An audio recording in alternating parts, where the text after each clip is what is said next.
Hello students, welcome back. आज की class में हम जोफ्री चौसर के बारे में डिस्कस करने वाले हैं। तो चलिए आज की क्लास को हम स्टार्ट करते हैं।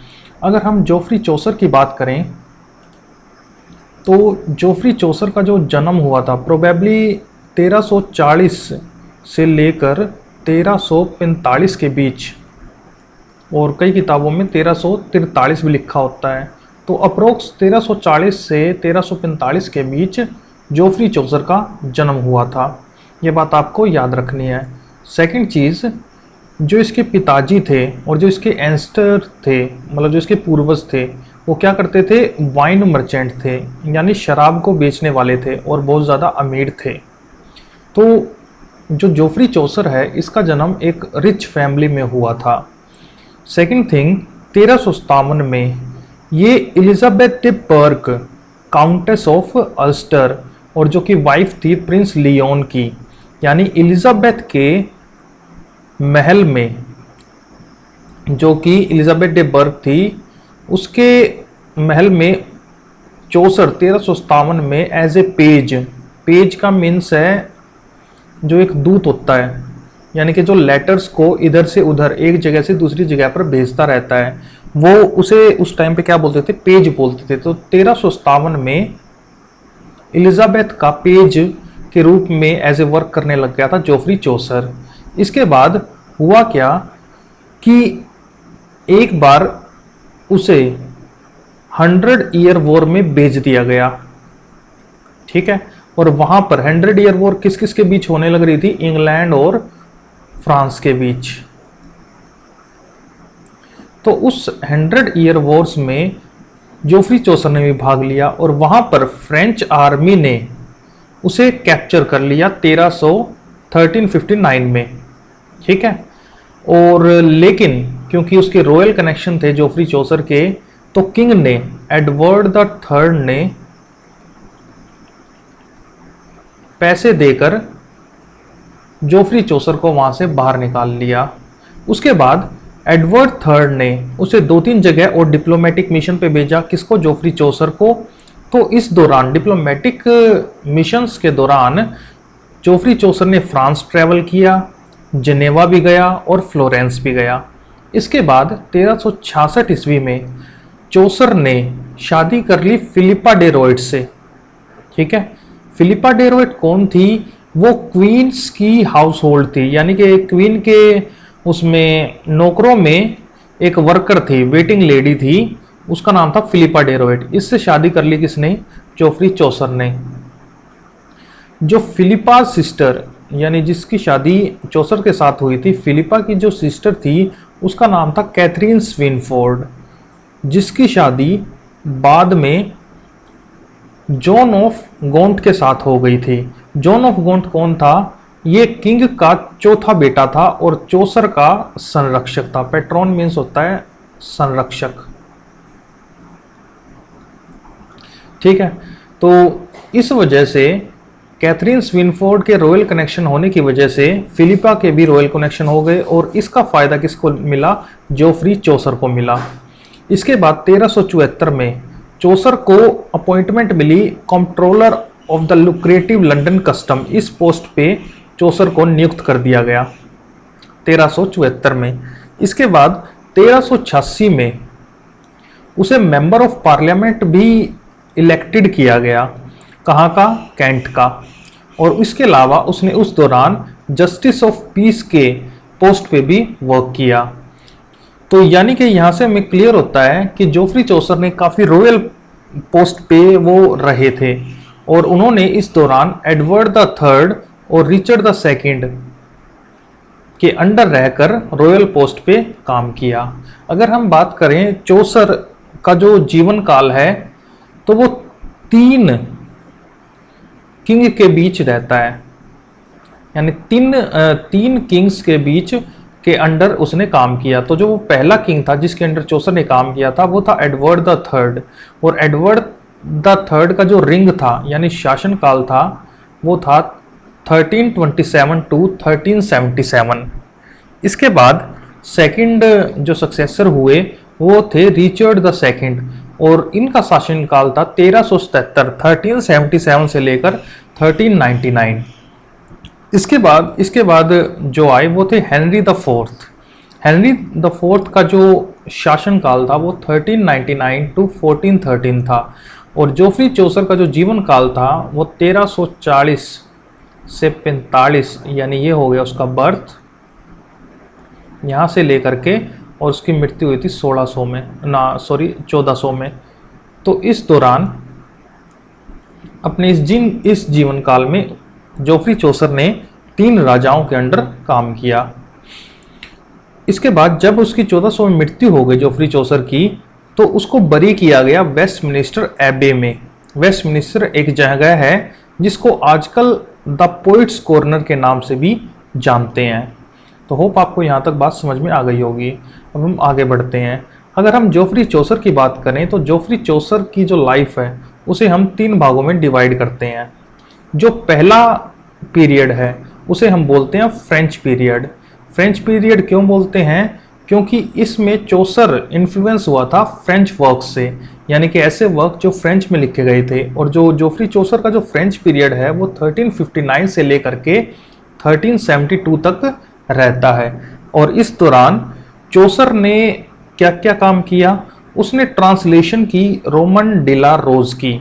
रोमन डिला रोज एक वर्क है, एक पोयम है जो कि 1200 ईस्वी में लिखी गई थी। और ये ओरिजिनल अगर हम बात करें, जो ओरिजिनल लिखी गई थी तो वो फ्रेंच लैंग्वेज में लिखी गई थी। और इस फ्रेंच लैंग्वेज को इंग्लिश लैंग्वेज में कन्वर्ट करके किसने लिखा? जोफ्री चौसर ने लिखा था। He also wrote his book of duchess an elegiac poem. इसके बाद इसी दौरान फ्रेंच पीरियड के दौरान जोफ्री चौसर ने एक और वर्क लिखा, और उस वर्क का नाम था बुक ऑफ डचेज। और ये एक एलेजिक पोयम थी। एलेजिक पोयम मीन्स शोक, जो किसी के मरने के बाद, यानी एक शोक गीत आप इसे मान सकते हो। एलेजी पोयम यानी कि किसी के मरने के बाद उसकी प्रशंसा में जो गीत गाए जाते हैं उसे हम एलेजी पोयम बोलते हैं। तो बुक ऑफ डचेज एक एलेजी पोयम लिखी। अगर हम बात करें फ्रेंच पीरियड में जोफ्री चौसर किन राइटर से इन्फ्लुएंस था, तो वो फ्रेंच मास्टर या फ्रेंच पोइट कौन थे? उनके नाम ये हैं: Guillaume de Machaut, Jean de Meun, Guillaume de Lorris. ये जो हैं यही इनसे इन्फ्लुएंस होकर जोफ्री चौसर ने ये सभी वर्क लिखे, रोमन डिला रोज और बुक ऑफ डचेज। और यानी कि फ्रेंच पीरियड यहाँ पे समाप्त होता है जोफ्री चौसर का। अगर हम बात करें रोमन डिला रोज की, तो इस पोयम को एक बार हम समझ लेते हैं। रोमन डिला रोज को लिखा गया था 1360 में, ठीक है। और ये इंग्लिश में ट्रांसलेशन थी। ओरिजिन तो लिखी गई थी किसमें? फ्रेंच में। इसके बाद जोफ्री चौसर ने इसे इंग्लिश में ट्रांसलेट कर दिया गया था। और फ्रेंच वर्क जो था, इसका जो ओरिजिनल नाम था वो ये था, ले रोमन डिला रोज। और इसके ओरिजिनल राइटर थे Jean de Meun and Guillaume de Lorris. अगर हम इसकी स्टोरी की बात करें तो story begins with an allegorical dream. Allegorical dream का मीनिंग क्या होता है? यानी कि इसमें जो पोइट होता है या जो नरेटर होता है, पोइट या नरेटर स्लीप अवस्था में होता है, यानी सो जाता है। और उस दौरान वो एक ड्रीम देखता है, और उस ड्रीम में वो जो भी चीज़ें देखता है उसे वो क्या कर देता है? नरेट कर देता है। इसी को हम ड्रीम विजन भी बोल देते हैं और एलिगोरिकल ड्रीम भी बोल देते हैं, ठीक है। In which the narrator receive advice from the god of love on gaining lady's favour, her love being symbolized by a rose, but he is unable to get that rose. तो hope यहाँ तक आपको बात अच्छे से समझ में आ गई होगी। इसके बाद सेकंड जो वर्क लिखा, उसने लिखा the book of duchess, Geoffrey Chaucer ने 1369 में। और ये किस वजह से लिखा गया? ये एक शोक गीत था। इसमें मृत्यु हो जाती है, death of the duchess Blanche. Duchess Blanche की मृत्यु पर लिखा गया था। और डचेस ऑफ ब्लांचे कौन थी? वाइफ ऑफ जॉन ऑफ गॉन्ट की। और जॉन ऑफ गॉन्ट कौन था? Patron of Chaucer. Patron means संरक्षक था चौसर का। और अगर हम बात करें डचेस ब्लांचे की, तो वो बिलोंग करती थी लैनचेस्टर से। लैनचेस्टर एक जगह का नाम है, ठीक है। और ये एक एलिजी है जो कि एल्गोरी इन नेचर है। इसके अंदर 1300 लाइन है, यानी ये 1300 लाइन से बनी हुई एक पोयम है, comprising 1300 lines. The book of duchess begin with a man who cannot sleep. Book of duchess की शुरुआत होती है एक आदमी से जिसे नींद नहीं आ रही होती।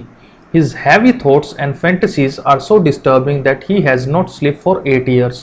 और ये जो नरेटर होता है, ये जो व्यक्ति होता है, इसे लगभग 8 साल से नींद नहीं आई हुई होती। तो उसे डर होता है, he fears he will die of his insomnia। तो उसे इस बात का डर होता है कहीं वो इंसोमेनिया से वो एक्सपायर ना हो जाए। So he asks a servant to bring him a book to read। तो वो क्या करता है, अपने एक सर्वेंट को बोलता है कि मुझे एक बुक ला के दो, यानी कि बुक पढ़ते पढ़ते ताकि उसे नींद आ जाए। Which he calls a romance, a medieval European genre of literature of fun about knight and their adventures and romances. तो वो एक बुक ले के देता है और उस बुक को नरेटर जो होता है वो क्या बोलता है, वो बोलता है ये एक रोमांस वर्क है, medieval European genre of literature है, जिसके अंदर नाइट्स के बारे में लिखा गया है, एडवेंचर ऑफ रोमांसिस के बारे में लिखा गया है। ही सेज दैट, वो कहता है, it is better to read than to play chess to try to fall asleep. तो वो क्या बोलता है, वो बोलता है कि सोने के लिए सबसे ज़्यादा अच्छा है कि किताब पढ़ के सोया जाए बजाय कि चेस खेल करके। अब उस बुक के अंदर वो क्या पढ़ता है, उस बुक के अंदर एक फिक्शनल किंग के बारे में लिखा हुआ है जिसका क्या नाम है, साइक्स, CEYX। और वो एक एडवेंचर पे जाता है सी रूट से, और सी रूट से जाने के बाद वो क्या हो जाता है, एक तूफान में उसकी किश्ती डूब जाती है, यानी साइक्स क्या हो जाता है, मर जाता है, ठीक है। अब साइक्स की जो क्वीन होती है, यानी जो रानी होती है, उसका नाम होता है एल्कोन। वो अपने किंग की याद कर रही होती है कि कब वो वापस आएगा, wait for him to return. लेकिन जब वो वापस नहीं आता तो जो क्वीन एलिकोन है वो सैड हो जाती है, वो दुखी हो जाती है, और वो प्रे करती है गोडेस जूनो से। और वो गोडेस जूनो से बोलती है कि वो जानना चाहती है कि उसके हस्बैंड को क्या हुआ, वो वापस क्यों नहीं लौट के आया। तो let her see what happen to her husband if only in a dream. तो जो गोडेस जूनो होती है वो उसको बोलती है कि ठीक है, मैं तुम्हें तुम्हारी ड्रीम में ये दिखा दूंगी कि तुम्हारा हस्बैंड इस वक्त कहाँ है। She vows to give her total devotion to the goddess if she grant her wish. तो जो क्वीन होती है एल्कोन, वो बोलती है कि मैं तुम्हें पूरी अपने साफ दिल से, प्योर हार्ट से तुम्हारी पूजा और सेवा करूंगी अगर तुम मेरी विश पूरी कर देती हो तो। The goddess causes Alcyone to fall into deep sleep. तो गोडेस जो होती है वो एल्कोन को एक गहरी निद्रा में सुला देती है and summons Morpheus the god of sleep. Morpheus को, ये भगवान है नींद का भगवान मॉर्फिन्स, तो उसको बोलती है, उसको बुलाती है गोडेस कि जाओ और उस राजा को ढूंढो on the ocean floor, inhabited his body. और मॉर्फिन्स जाता है, उसकी बॉडी को ढूंढता है, किंग की बॉडी को, कि अब वो स्ट्रॉम में वो डूब के मर गया है, and make him appear to Alcyone. और एल्कोन के सपने में उसके पति की डेड बॉडी वो दिखाता है in a dream, so that she can sees that he has drowned, ताकि एल्कोन को यानी राजकुमारी को पता चल सके कि उसका हस्बैंड है वो डूबकर मर गया है। He does so. तो जो मॉर्फिन्स होता है गॉड ऑफ स्लीप, वो ऐसा ही करता है। अब एल्कोन को जैसे ही पता चलता है तो वो मर जाती है 3 दिन बाद, किसमें, दुख में कि उसका हस्बैंड अब जिंदा नहीं रहा। तो होप आपको यहाँ तक अच्छे से समझ में आ गई होगी। द नरेटर और the speaker of the poem figures that if a god helps Alcon fall asleep and dream, maybe a god would do the same for him। इसके बाद जो नरेटर होता है वापिस स्टोरी में आता है, वो बोलता है कि जिस प्रकार क्वीन एल्कोन को, हे भगवान, जिस प्रकार आपने क्वीन एल्कोन को ड्रीम में सुला दिया, इसी प्रकार अच्छी नींद में सुला दिया, इसी प्रकार वो भगवान से प्रे करता है कि मुझे भी ड्रीम में इसी प्रकार सुला दो, मुझे अच्छी नींद आ जाए। He send a plea to the gods that he will reward them with the most luxurious gold painted bed chamber with a bed of the finest down with cover embroidered with the finest thread of pure gold if they will help him sleep। तो वो क्या बोलता है, वो भगवान से बोलता है कि मैं आपको बहुत सारे रिवार्ड दूंगा, luxurious gold painted bed chamber दूंगा अगर मुझे आप मदद करो नींद में। तो he immediately fall asleep and was a vivid dream. तो इसके बाद नरेटर को नींद आ जाती है और उस नींद में उसे क्या दिखता है, एक और सपना दिखता है। First the narrator hears the bird singing the sweetest symphony he has ever heard. तो जब वो सपने में देखता है तो उसे बर्ड्स को चहचहाते हुए उसे सुनाई पड़ता है। He is lying in the room, वो कमरे में लेटा हुआ है, और whose walls have painted of all the character of great European epic poems। और उसकी वॉल्स पर बहुत सारे करेक्टर्स छपे हुए हैं, उनमें से जो फेमस है वो है ट्रॉय के करेक्टर, और एंटायर स्टोरी ऑफ ट्रॉय वहाँ पे लगी हुई है। ट्रॉय कौन सी स्टोरी है? ट्रॉय, अगर आपको ट्रॉय की स्टोरी जाननी हो तो एक मूवी है हेलन ऑफ ट्रॉय, इस मूवी को आप जरूर देखना, इससे आपको ये क्लियर हो जाएगा कि हेलन कौन थी और ट्रॉय का कैसे विनाश हुआ था। और इसी में एक्लिस का भी जिक्र आता है, हेक्टर का भी जिक्र आता है, किंग प्रियम का जिक्र आता है, एक्लिस हो गया, किंग लेमडन का भी जिक्र आता है, और इसके अलावा मीडिया और जेसन और पेरिस, हेलन और इन सभी का जिक्र आता है। तो इन सभी के पोस्टर और करेक्टर दीवारों पर लगे हुए होते हैं। तो होप आपको यहाँ तक ये अच्छे से क्लियर हो गया होगा। अब इसके बाद अगर हम बात करें जोफ्री चौसर की सेकंड पीरियड की, तो सेकंड पीरियड जो स्टार्ट होता है उसको हम बोलते हैं इटालियन पीरियड, और इटालियन पीरियड 1372 से लेकर 85 तक चलता है। अब 1372 में होता क्या है कि चौसर इटली पहुंच जाता है और वो कांटेक्ट में आता है दांते, पेट्रार्क और बोकाशियो के, और ये सभी कौन से पोइट हैं? ये हैं इटालियन पोइट। अब इनसे इन्फ्लुएंस होकर जोफ्री चौसर कौन से वर्क लिखता है? इटालियन वर्क लिखता है। इसलिए ये जो 1372 से लेकर 85 का पीरियड है ये चौसर का इटालियन पीरियड कहलाता है। और इस दौरान उसने कौन कौन से वर्क लिखे चौसर ने? सबसे पहला वर्क लिखा ट्रोलेस एंड क्रिसीड, उसके बाद लिखा द पार्लियामेंट ऑफ फाउल्स, उसके बाद द हाउस ऑफ फेम, और लास्ट में एक और लिखा the legend of good women.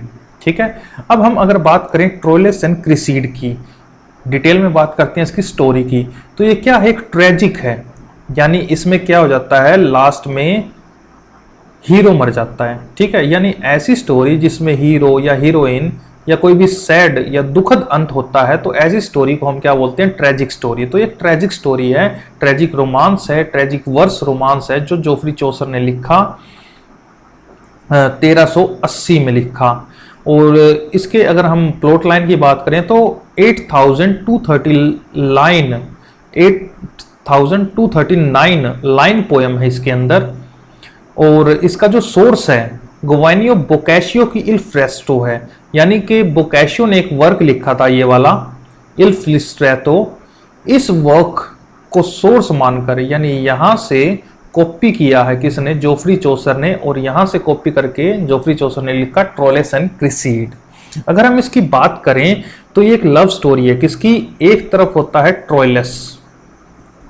Troilus नाम का एक वॉरियर होता है हीरो, और दूसरी तरफ होता है क्रिसीड। क्रिसीड एक लड़की होती है जो कि विडो होती है, और डॉटर होती है एक पंडित की जिसका नाम होता है कैल्कस। ठीक है, widow daughter of the deserted priest Calchas. Criseyde कौन होती है? एक विधवा होती है, और बेटी होती है कैल्कस की।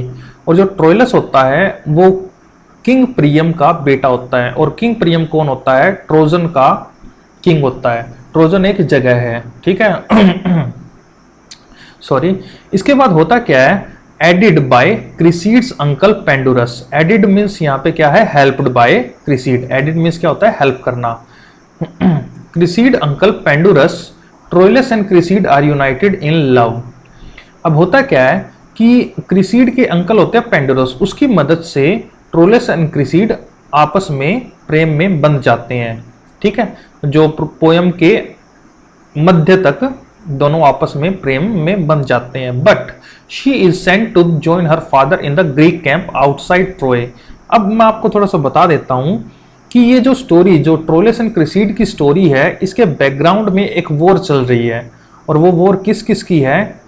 ट्रोय की और ग्रीक की। ठीक है, ट्रोय और ग्रीक की वॉर चल रही है। अब होता क्या है, ट्रोय की तरफ से तो होता है ट्रोइलस, और जो क्रिसीड होती है ये ग्रीक कैंप की तरफ से होती है, यानी ग्रीक आर्मी की तरफ से होती है। और वो क्या करती है, क्रिसीड अपने वापस चली जाती है ग्रीक कैंप में। लेकिन क्रिसीड ट्रोइलस को ये बोलती है कि मैं वापस आऊंगी और तुम इसे मैरिज करोगी। लेकिन वापस जाने के बाद, यानी ये दोनों अलग हो जाते हैं कुछ समय के लिए, वापस जाने के बाद जो क्रिसीड होती है वो ट्रोइलस को धोखा दे देती है। और धोखा देने के बाद वो एक वॉरियर होता है, ग्रीक वॉरियर डियोमेड्स, DIOMEDES, ये वाला वॉरियर, इसके प्यार में पड़ जाती है और इससे वो रिलेशन बना लेती है। अब ऐसा होने पर जो ट्रोइलस होता है उसे लगता है कि उसके साथ धोखा हो गया, और ऐसा धोखा होने के बाद ट्रोइलस क्या करता है, वो दुखी मन से लड़ने चला जाता है और ट्रोजन वॉर में उसकी मृत्यु हो जाती है। यानी कि ट्रोय और ग्रीक की वॉर को क्या बोलते हैं हम? ट्रोजन वॉर बोलते हैं। ठीक है, आगे बढ़ते हैं। इसके बाद नेक्स्ट जो आता है वो होता है पार्लियामेंट ऑफ फाउल्स। अगर हम बात करें पार्लियामेंट ऑफ फाउल्स की, ये जोफ्री चौसर ने लिखा था 1382 में। ठीक है, और ये किसकी याद में लिखा गया था? मैरिज, शादी किसकी याद में? रिचर्ड सेकंड ने शादी की थी एन ऑफ बोहेमिया से 1382 में। ठीक है, ये राजा हो गया और ये क्वीन हो गई, और इन दोनों की शादी की याद में, प्रशंसा में, ये पार्लियामेंट ऑफ फाउल्स लिखा गया था जोफ्री चौसर ने 1382 में। ठीक है, और इसके अंदर वो किस तरीके से मतलब मैरिज को एक्सप्लेन करता है, वो बर्ड्स के थ्रू इस चीज को एक्सप्लेन करता है। वो कैसे एक्सप्लेन करता है? Conference of birds that meet to choose their mates on Saint Valentine Day. ठीक है, तो सेंट वैलेंटाइन डे पर बहुत सारे पक्षी आते हैं अपनी मेट से मिलने के लिए। और the narrator fall asleep and dream of a beautiful garden. अब इसमें क्या होता है, नरेटर फिर से सो जाता है और एक ब्यूटीफुल गार्डन को देखता है अपने स्लीप में, अपनी ड्रीम में। In which nature preside over a debate between 3 high ranking eagles.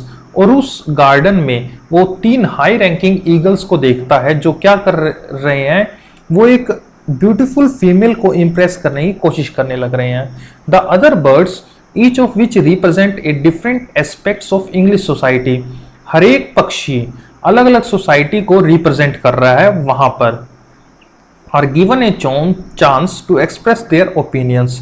Chaucer uses this device to gently satirize the tradition of courtly love.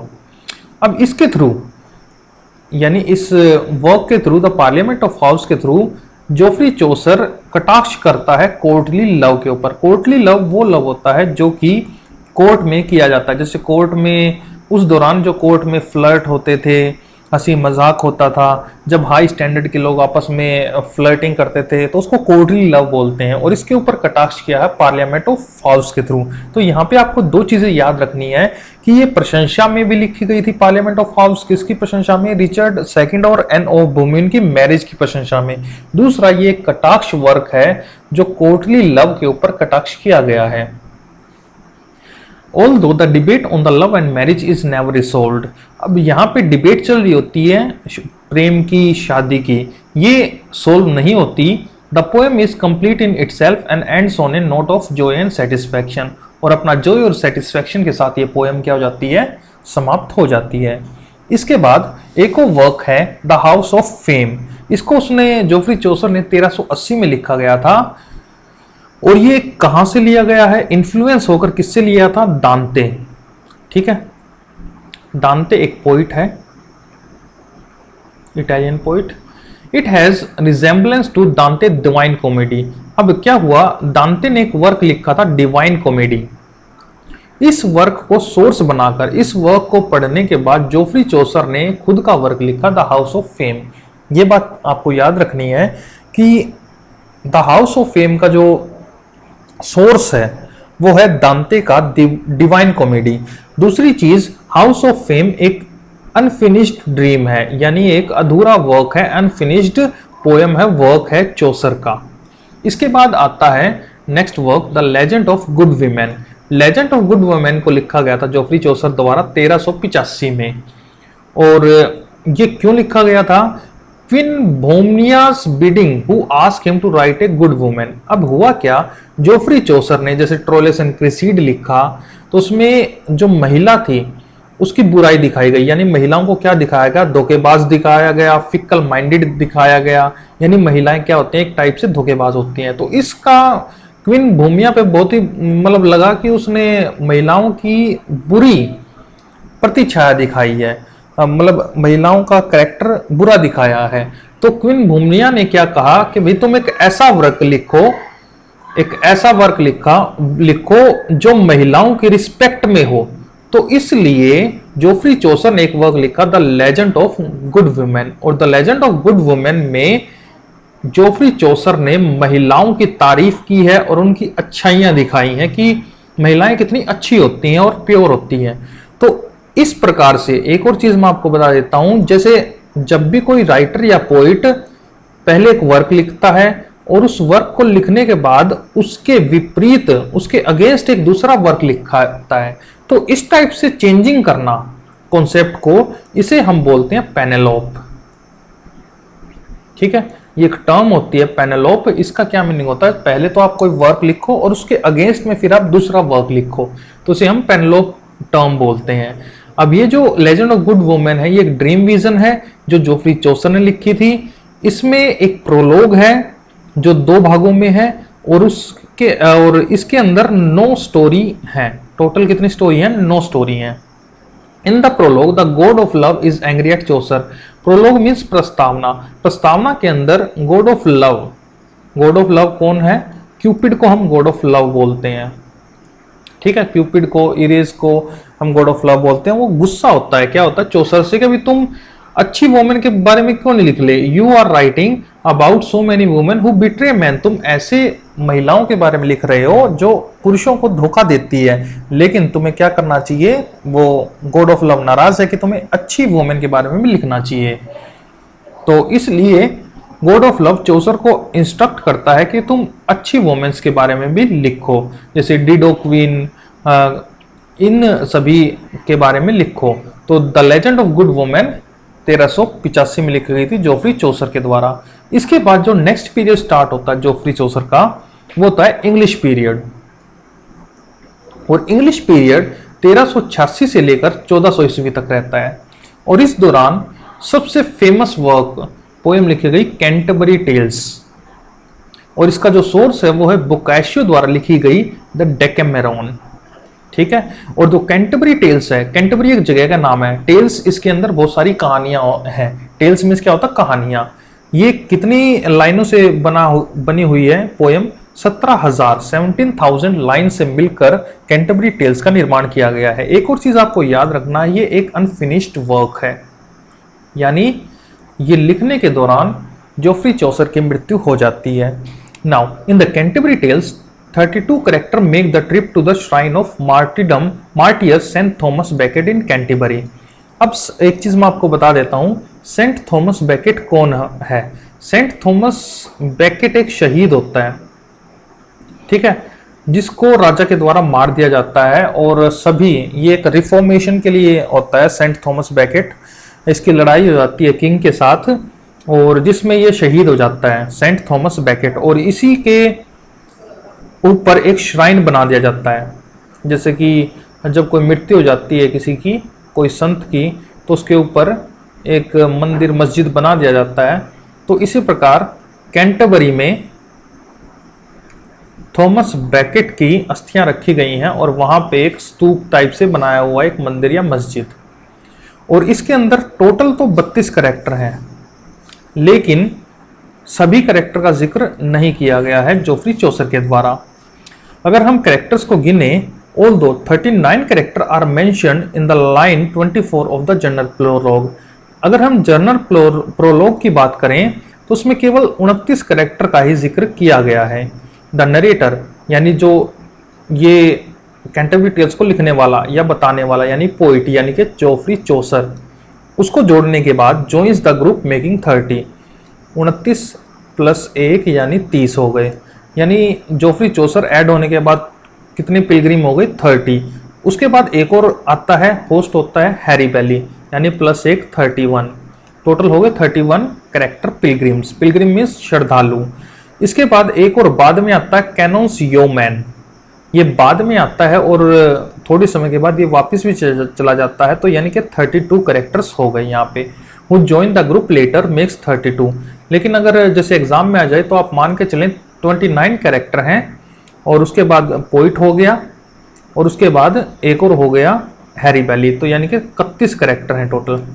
ठीक है, अब नरेटर जो है वो 27 पिलग्रिम का एक्सप्लेनेशन देता है कि भी उनके पहनावे के बारे में बताता है, कौन कैसे रहता है, उनके बिहेवियर के बारे में बताता है, लेकिन वो सेकंड नन और नन प्रीस्ट के बारे में बिल्कुल भी जिक्र नहीं करता। कौन? नरेटर यानी कि पोइट यानी कि जोफ्री चौसर। और ये चौसर की मृत्यु से के दौरान अनफिनिश रहा था, चौसर की मृत्यु हो गई तो वो इसे पूरा नहीं कर पाया था। अब इसके अंदर बहुत सारे कैरेक्टर हैं और उन कैरेक्टर्स में सभी को लगभग जोफ्री चौसर ने क्रिटिसाइज किया है, उनकी निंदा की है, लेकिन एक तो कैरेक्टर ऐसा है जिसकी जोफ्री चौसर ने रिस्पेक्ट भी की है कैंटरबरी टेल्स में, और वो कैरेक्टर कौन कौन से हैं? नाइट है, पार्सन है, क्लर्क है और क्लोमैन है। इनको जोफ्री चौसर ने बुरा नहीं बताया, यानी ये गुड कैरेक्टर हैं, good characters. Canterbury Tales have the characters from 3 social group और estate, which nobility, church and commoners। अब ये जितने भी कैरेक्टर्स हैं, इन सभी कैरेक्टर्स को अगर हम बात करें सोशल ग्रुप को रिप्रेजेंट करते हैं, और वो 3 सोशल ग्रुप कौन से हैं? नोबिलिटी, चर्च एंड कॉमनर्स, यानी इन तीनों सोशल ग्रुप से ये सभी कैरेक्टर्स आए हैं। इनमें जो फेमस टेल है, अब होता क्या है, जैसे जब ये चलते हैं अप्रैल के मंथ में, अगर हम कैंटरबरी टेल्स की बात करें तो कैंटरबरी टेल्स की जो शुरुआत होती है पोएम की, वो होते हैं April is the sweetest month. तो अप्रैल में ये थॉमस बेकेट की श्राइन पे जाते हैं। अब थॉमस बेकेट के जो वहां पे है मंदिर में जाने का जो रास्ता है वो काफी लंबा है, तो जो होस्ट होता है हैरी बैली,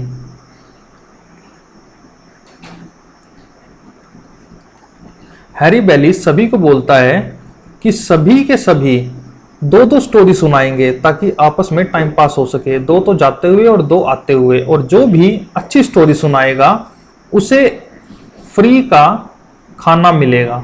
ठीक है, तो इस प्रकार से 2 स्टोरी जाते हुए 2 स्टोरी आते हुए, लेकिन ये स्टोरी कंप्लीट नहीं हो पाती हैं।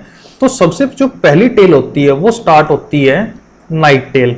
ठीक है, नाइट अपनी एक टेल सुनाता है, और जो उस टेल का सोर्स का क्या होता है? बोकाशियो का टेसिडा। बोकाशियो ने एक वर्क लिखा था टेसिडा, वहीं से सोर्स उठाकर नाइट जो होता है वो अपनी टेल सुनाता है। अब इस टेल्स में कौन कौन होते हैं? स्टोरी की शुरुआत होती है थीसियस से, जो कि एथेंस का ड्यूक होता है, जो कि अमेजन को एक क्षेत्र है, अमेजन को जीत करके और वहां पे मैरिड मतलब वहां की राजकुमारी हिपोलिटा से शादी करके एथेंस वापस आ रहा होता है। ठीक है, उसके बाद जब वो वापस आ रहा होता है तो उसे बहुत सारी विडोज मिलती हैं थीबीज की, और वो थीबीज की जो विडोज होती हैं वो बोलती हैं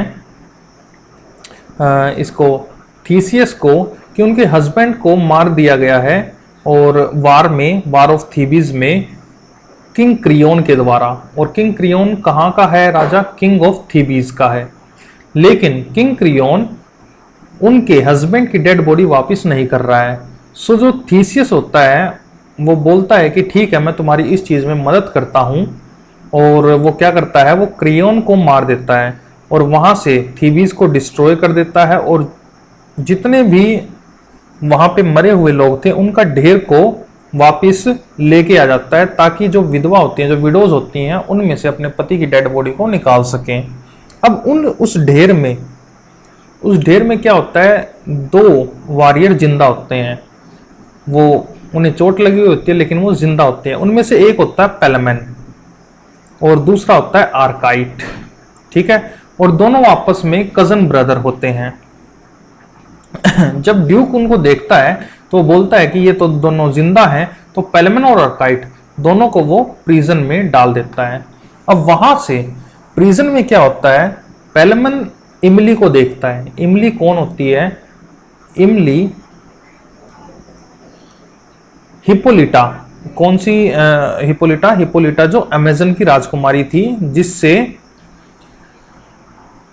यहां पे है थीसियस ने शादी कर ली थी अमेजन को जीत के। और वो इमली जो होती है वो हिप्पोलिटा की सिस्टर होती है, बहुत ही सुंदर होती है, अट्रैक्टिव होती है। पेलमन उसके प्यार में पड़ जाता है, ठीक है, और वो वहां से भाग निकलता है। उधर दूसरी साइड आर्काइट जो कि उसका कजन होता है, वो भी एमिली के प्यार में पड़ जाता है और दोनों एक ही लड़की से प्रेम करने लग जाते हैं। पेलमन भी इमली से प्रेम करता है और आर्काइट भी। अब होता क्या है कि दोनों अपना चैम्बर से भाग निकलते हैं और पेलमन तो वहां पे अपना पैसे देकर निकल जाता है और आर्काइट तो पैसे देकर रैंसम दे देता है उसका दोस्त और वो निकाल जाता है। और आर्काइट जो होता है थीसियस, लेकिन जैसे ही वो बाहर निकलता है तो थीसियस उसे बैन कर देता है कि भाई अब तुम एथेंस में नहीं आओगे। लेकिन आर्काइट क्या करता है, डिस्गाइज, वो अपने कपड़े बदल करके, यानी कि वो अपना डिस्गाइज हो करके, यानी कि क्या बोलते हैं उसको, डिस्गाइज को, यानी कि वो क्या करता है, अपना रूप बदल करके एक पेज बॉय बन के आ जाता है इमली के पास, ठीक है, और इमली के चैम्बर तक पहुंच जाता है। उधर पेलमन को कोई बचाने वाला नहीं होता है, उसको कोई रैंसम नहीं देता, लेकिन वो प्रिजन से भाग निकलता है और ये दोनों पेलमन और आर्काइट फॉरेस्ट में मिलते हैं। उसके बाद ड्यूक वहां पे हंटिंग के लिए जा रहा होता है फॉरेस्ट में और वहां पे पेलमन और आर्काइट को देखता है। पेलमन और आर्काइट को देखने के बाद ड्यूक थीसियस क्या सोचता है कि इनको मार देना चाहिए, लेकिन जो हिप्पोलिटा होती है वो बोलती है नहीं नहीं इनको छोड़ दो।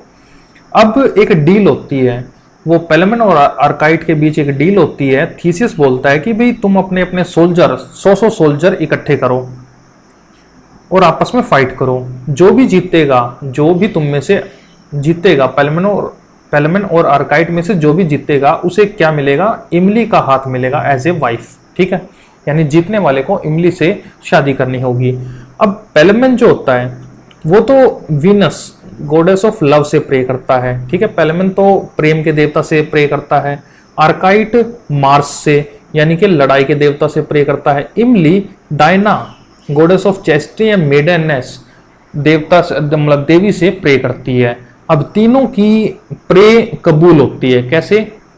पेलमन और आर्काइट की जब फाइट होती है तो आर्काइट ने किससे मांगा था, मार्स से, जो लड़ाई का देवता था। आर्काइट जीत जाता है, ठीक है, लड़ाई का देवता से इसने विश मांगी कि मैं जीत जाऊं, तो आर्काइट जीत गया।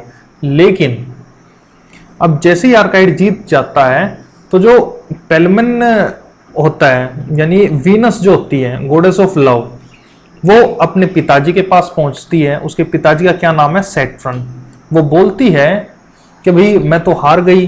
तब जो सैटर्न होता है, वीनस का पिता, वो ऑर्डर देता है अर्थ को कि तुम शेक हो जाओ, यानी वहां पे क्या कर दो, भूकंप लेके आ जाओ। अब जैसे भूकंप आता है तो जो आर्काइट का घोड़ा होता है, आर्काइट उससे नीचे गिर जाता है और आर्काइट के घोड़े का पैर आर्काइट के ऊपर पड़ जाता है, जिससे आर्काइट की मृत्यु हो जाती है, ठीक है। अब यहां से आर्काइट जीत तो गया, लेकिन फिर भी वो इमली के हाथ को नहीं प्राप्त कर सका। क्यों? क्योंकि अब वो मरने वाला है। अब इस दौरान आर्काइट क्या बोलता है कि भाई पेलमन तुम इमली से शादी कर लो। अब आर्काइट की तो जीत हो गई, प्रे कबूल हो गई, यानी पेलमन की भी अब प्रे कबूल हो गई, यानी उसे क्या मिल गया, अपना खोया हुआ प्रेम मिल गया। अब पेलमन और इमली की आपस में शादी हो जाती है और अर्काइट डाई हो जाता है, मर जाता है। तो होप आपको ये कहानी अच्छे से समझ में आ गई होगी। इसके बाद एक और करेक्टर होता है इसमें कैंटरबरी टेल्स में, उसका नाम होता है वाइफ। ठीक है, इसका ओरिजिनल नाम है एलिसन। ठीक है, और वो बात से है, बात एक जगह का नाम है, तो वाइफ ऑफ बात उसको हम बोलते हैं। ये एक लेडी होती है जो मुंहफट होती है, यानी कि डायरेक्ट बोलने वाली होती है। तो वाइफ ऑफ बात के बारे में नेक्स्ट हम बात करने वाले हैं टेल के बारे में। Wife of Bath is characterize as gap toothed. Wife of Bath के जो दांत हैं उनके बीच में गैप है, और वो एक ब्रेसलेट को अपने धारण की हुई है, रेड स्टोकिंग को धारण की हुई है। उसके जो अंतिम हस्बैंड है वो उसकी उम्र से आधा है, यानी कि अगर वाइफ ऑफ बात एलिसन 50 की है तो उसका हस्बैंड कितने का है, 25 का है। और वाइफ ऑफ बात यानी एलिसन के टोटल कितनी शादियां हो चुकी हैं, 5 शादियां हो चुकी है। ठीक है, तो वो वाइफ ऑफ बात क्या क्या बताती है अपनी स्टोरी सुनाने से पहले, वो मैरिज के बारे में कोट करती है, मैरिज के बारे में थोड़ी सी इंफॉर्मेशन देती है, गर्ल्स के बारे में थोड़ी सी इंफॉर्मेशन देती है कि शादी करनी चाहिए या नहीं करनी चाहिए, शादी करना बुरा है या नहीं है। तो इस टाइप से वो बहुत सारे बाइबल से भी कोट वो उठाती है। तो वो अपने बारे में थोड़ा सा इंट्रोडक्शन देती है कि उसके 5 हस्बैंड हैं। The wife argues against those who believe that it is wrong to marry more than once, and she explain how she dominate and control each of her 5 husband. Wife जो होती है, Allison होती है, वो क्या करती है, वो बताती है कि भी ये बिलीव करना कि भी एक ही शादी होनी चाहिए, एक से ज़्यादा शादी करना कोई दिक्कत वाली बात नहीं है। तो वो ये कहना चाह रही है, यानी एक से ज़्यादा मैरिज को वो अलो करती है, वाइफ ऑफ बात एलिसन। उसके बाद वो बोलती है she married her 5th husband Jankin for love instead of money. अब वो बताती है कि उसने अपने 5वें पति से, जैंकलिन से उसका नाम है, उससे पैसे के लिए नहीं, सिर्फ प्रेम के लिए शादी की थी। लेकिन बाकी 4 जो उसके पहले पति थे उनसे उसने केवल पैसे के लिए शादी की थी। तो होप आपको यहाँ पे इसके कैरेक्टर के बारे में अच्छे से समझ में आ गया होगा। अब एलिसन अपनी कहानी स्टार्ट करती है। तो होता क्या है इसकी कहानी में, मैं आपको बता देता हूँ। किंग अर्थर का कोर्ट होता है और उस कोर्ट में एक यंग नाइट होता है। नाइट का क्या मीनिंग होता है, नाइट मीन्स एक तरीके से आप हीरो लगा लो, वॉरियर लगा लो। ठीक है, वो क्या करता है कि मेडन का रेप कर देता है। अब मेडन का रेप करने के बाद वो पश्चाताप करने के लिए जो रानी होती है, किंग अर्थर की वाइफ होती है, वो उसे क्वेस्ट पर भेजती है। और क्वेस्ट क्या होता है, किंग जो क्वीन होती है यानी किंग अर्थर की वाइफ, वो बोलती है कि अगर तुम पश्चाताप करना चाहते हो तो तुम्हें एक क्वेश्चन का आंसर ढूंढ के लाना होगा। और वो क्वेश्चन का आंसर क्या है कि व्हाट वुमेन वांट मोस्ट, कि महिलाओं को सबसे ज्यादा क्या सबसे अच्छा है, वो क्या चाहती हैं सबसे ज्यादा। तो इस क्वेश्चन का आंसर ढूंढ के लाना है। अगर वो ढूंढ के ले आया, कौन, यंग नाइट, तो उसके जो उसे अपने क्राइम को उसे क्या मिल जाएगी, पश्चाताप करने का मौका मिल जाएगा। लेकिन अगर वो इस क्वेश्चन का आंसर नहीं ढूंढ के लाया तो उसको मार दिया जाएगा। अब वो ढूंढने के लिए निकल पड़ता है और इस दौरान उसे एक अगली वुमेन मिलती है, एक बूढ़ी सी बदसूरत सी औरत मिलती है और वो बोलती है कि मैं तुमसे प्रॉमिस करती हूँ कि मुझे इस क्वेश्चन का आंसर पता है और मैं तुम्हारी हेल्प कर सकती हूँ और तुम्हारी ज़िंदगी बचा सकती हूँ। अब जो यंग नाइट होता है वो सोचता है चलो ठीक है, तो वो वहाँ पे पहुँच जाते हैं क्वीन के पास। और वो फिर वो जो वुमेन होती है, वो बूढ़ी औरत जो बदसूरत होती है, वो बताती है कि महिलाओं को सबसे ज़्यादा क्या अच्छा लगता है, वो क्या चाहती हैं। और वो आंसर देती है to control their husband and their own lives. तो वो बोलती हैं कि महिलाओं को की चाहत है कि वो अपने हस्बैंड और उनकी ज़िंदगी को कंट्रोल कर सकें। तो ये क्वेश्चन का आंसर वो बताती है। अब ये जो क्वेश्चन का आंसर होता है ये एकदम करेक्ट, सही साबित हो जाता है। अब ऐसा होने के बाद तो जो ओल्ड वुमेन होती है वो यंग नाइट से बोलती है कि जो यंग नाइट होता है वो बोलता है कि बता भाई, उसको जो बदसूरत सी औरत होती है उसको बोलता है बुढ़िया को कि बता भाई अब तुझे क्या चाहिए, क्या गिफ्ट चाहिए, तुमने मेरी जान बचाई है। तो ओल्ड वुमेन बोलती है कि तुम्हें मुझसे शादी करनी होगी।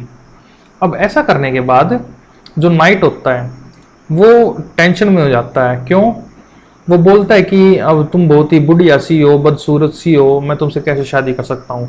तो इस सिचुएशन में जो वो बूढ़ी औरत होती है वो बोलती है कि देखो मैं तुम्हें दो ऑप्शन देती हूँ, या तो अनफेथफुल रहूं मैं,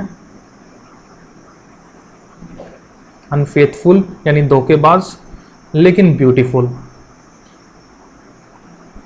या तो तुम्हें ऐसी लड़की चाहिए हो जो धोखेबाज हो लेकिन सुंदर हो, दूसरा फेथफुल हो यानी धोखा ना दे लेकिन अगली हो।